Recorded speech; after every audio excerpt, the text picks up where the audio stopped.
It's always fun to see the room full as opposed to when we practice and it's not full. So I had the pleasure earlier this week with sitting with 5 executive directors of child-serving nonprofits. And as they talked about change within their organizations, inevitably, because they are good executive directors, the conversation subtly shifted to how they mentor the up-and-coming leaders in their staffs. Their insights and their words were spot on. I heard things like, organizational capacity only improves when people improve and change. The place we need to be in the weeds is not in the work. The place we need to be in the weeds is in the relationships. And Socratic questioning may take longer, but it provides the opportunity for staff's genius, potential, and strength to come out. We are a detriment to our staff if we answer all their questions. I bring you these words because what these 5 EDs, all young leaders, none of whom are anywhere near retirement, what these EDs understand is that the strength of their organization rests upon the strength within it. At Deaconess Foundation, we're adding to our 10-year deep dive into organizational capacity building with what we lovingly call community capacity building. And guess what we're finding? The #1 driver of success in creating community change is the same driver as the #1 driver of success in organizations, the leadership. Strong leaders make strong organizations, and without strong organizations, it is very difficult to build strong communities. And this makes investing in leadership critical to the success of our community. The investing needs to start early. I love the old Chinese proverb that says, the best time to plant a tree was 20 years ago. The next best time is now. The Rome Group's survey on leadership shows that nonprofits have a deep understanding of the need for this type of investment, for funding professional development, for time, for in-depth staff training, for management and leadership programs that reach beyond the executive ranks and provide training for junior staff. I was struck mostly, however, by the stark discrepancy in thought and behavior on my half of the equation, on the funder's side. Only 35%, only a third of the funders surveyed say nonprofits have the right staff leadership needed to face the challenges ahead. And again, only a third say, that the lack of emphasis on developing leaders is the biggest challenge that our nonprofits face. Close to 2/3, or 61%, say, this is at the funders, that most of the nonprofits they support need to provide more opportunities for staff, professional, and development. Yet at the same time, only a quarter, 26%, provide grants to support staff and or board professional development. And only 32% said that they might think about adding that in the next few years. So my immediate reaction to these stats was, oh my, I sure hope my colleagues are wrong and we're in really big trouble if only a third of our leaders are up to the challenge. That's a real problem. And I really do believe that that number is higher. But what really struck me, as I said before, was that even as we funders report that there's a leadership challenge, even though we admit that there is need for more training and development, we report that we don't fund it. And we've got to change that equation. And the only way we can do that is to show that leadership development works. Funders fund what works, right? So the Rome Group staff did a brief scan of leadership development programs in St. Louis, and they came up with something that I think we intuitively know. And that's outside of the formal certificate or degree programs, there's little offered for leadership development, particularly for experience-based programs. You can find some terrific task-specific training opportunities like AFP's professional development or the St. Louis Outcome and Evaluation Network's really good offerings. And their community awareness raising leadership programs like Leadership St. Louis. I think probably 3/4 of us are graduates in this room, right, Chris? Wherever Chris went. the best class ever. There are volunteer training programs like the Junior League or the 100 Black Men and the United Way's Next Gen program. And Nonprofit Services Center offers a terrific leadership academy for women executive directors. But catch that, it's for women executive directors. Programs that cultivate leadership qualities and traits for emerging leaders. Programs like the Coro Fellows Program, now part of Focus, and the Millstone Institute for Jewish Leaders. Those programs are few and far between.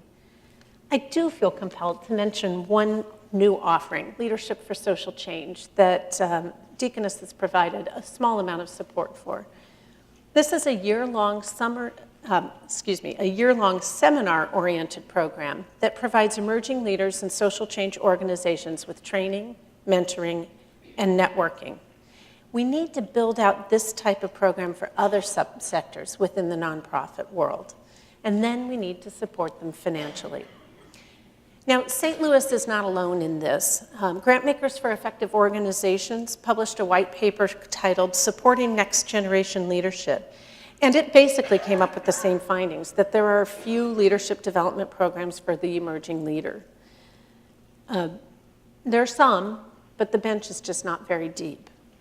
A few foundations, some community-based, locally based, and some of our sizable friends like the Forbes Foundation or the Haas Junior Fund in San Francisco, some of them will fund organizations to send emerging leaders to this type of program, because after all, most nonprofits can't really afford those in-depth, expensive leadership programs for their up-and-coming leaders.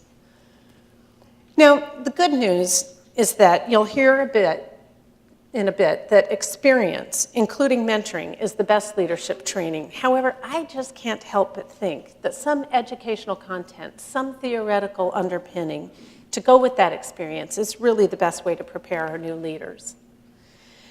Now, let's talk a bit about why this whole conversation of developing leadership and bringing in our young or emerging or second tier or up and coming or next generation leaders, why that's so important. As Amy said, for the last 7 or 8 years, we've been hearing about the looming leadership deficit. In 2006, 2 leading national consulting groups, Compass Point and Bridgespan Group, both came out with studies indicating that hordes of nonprofit CEOs and EDs were about to retire or otherwise vacate their leadership positions. Amy provided you with Bridgespan statistics, the 80,000 senior management positions open per year by 2016. And Compass Point's research was a little different than what we heard here in St. Louis. They show that 3 out of 4, or 75% of executives, expected to leave their current job within the next 5 years. Now, clearly, neither of those numbers has come to pass, and we can wax prolific regarding why they haven't. But the point is still there. We can expect a wholesale shift in leadership in the nonprofit sector from baby boomers to Gen Xers to millennials. And I agree with Amy. I don't think we're ready. In fact, I would put forth that we are starting to see that shift in St. Louis already. In philanthropy, 4 leaders retired within 1 month of each other at the end of 2011-2012. Don Cuvo from the Mental Health Board, Bob Cox at Emerson, Jim Kimmy at the Missouri Foundation for Health, and some guy named Jerry Paul, who I used to know. And then less than a month ago, United Way's Gary Dollar retired. Philanthropy is seeing that shift. And on the nonprofit side, we're seeing some of our icons retire as well. So Sue Steepleton a little bit ago, Jim Braun from Youth in Need, Jim Buford from Urban League, Stephanie Riven from COCA. The list goes on, but my husband told me I had too many names in here. So granted, many of these icons, many of these wonderful leaders continue to work in some capacity, many as consultants, but they're no longer leading their nonprofits. One thing we're starting to hear a bit more about is what the qualities are that the new leader will need to have. Leadership's going to look different as we move forward. We've all heard the buzz about collective impact. 2 years ago, it was the theme of the Philanthropic Landscape. The biggest truth to come out of that discussion is that there's no social problem that's going to be solved by one mighty organization. We've got to work together to address entrenched issues. Now, I would surmise that it's the same for the arts, too, that one symphony, one theater, one museum is not going to provide the scope of arts that make a community livable. As such, our future leaders are going to need to have some different skills than the leaders of today. Skills like convening, facilitation skills. Leaders are going to be called on to not simply discuss the impact their organization is having, but to describe how that organization is contributing to the resolution of systemic issues. Leaders are going to have to learn how to play different roles in their home organizations than the roles that they play in collaboratives and networks. And those collaboratives and networks are a reality. They're coming. This is tough work. Sometimes we're going to be asked to subsume what we think is best for our organization to move forward a bigger initiative. It's mission over organization. It's not easy, but it's essential. Most of what I've talked about is going to be expanded upon in the remarks of our really terrific panel. They're going to provide you with more concrete tips and ideas on how to build your leadership ranks. But I'm going to take a minute more just to have 4 more teasers. First, leadership in the nonprofit world includes both staff and board. A now retired leader in our community used to say, a good board can't save an organization from a bad executive, but a bad board can ruin an organization. We do have some good training opportunities for board members here in St. Louis, such as the BoardLink STL and Nonprofit Service Center's Board President's Council. Secondly, Compass Point's research indicates that of people not currently in executive roles, 10% more people of color are interested in becoming the chief executive than white people. A study for the Annie E. Casey Foundation found that those currently in management ranks still see hiring for diversity as critical to the long-term organizational success. But what they don't always recognize is that they've got to change their organizations too, to make them inclusive, to make them places where people of color want to work. Thirdly, mentorship, mentorship, mentorship. I cannot overemphasize the importance of mentorship. In every study I read or reread, and there were a lot of them, they all cite the importance of mentorship for developing our next generation leaders. And most of those studies also said that the young up-and-coming folks in nonprofits want that mentorship. They're looking for that mentorship.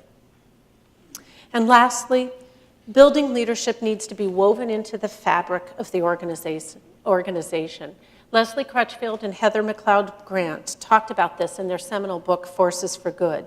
It's one of the 6 practices of high-impact nonprofits. Crutchfield and McLeod Grant go so far as to say that even if these wonderful next-gen leaders leave your organization, you've helped to build the sector, and you've created an evangelist for your organization who will be a terrific collaborator in the future. Lastly, I want to end where I started with the words of one of those very smart executive directors. We don't have to be perfect. We just need to keep the right people on the bus. Thank you.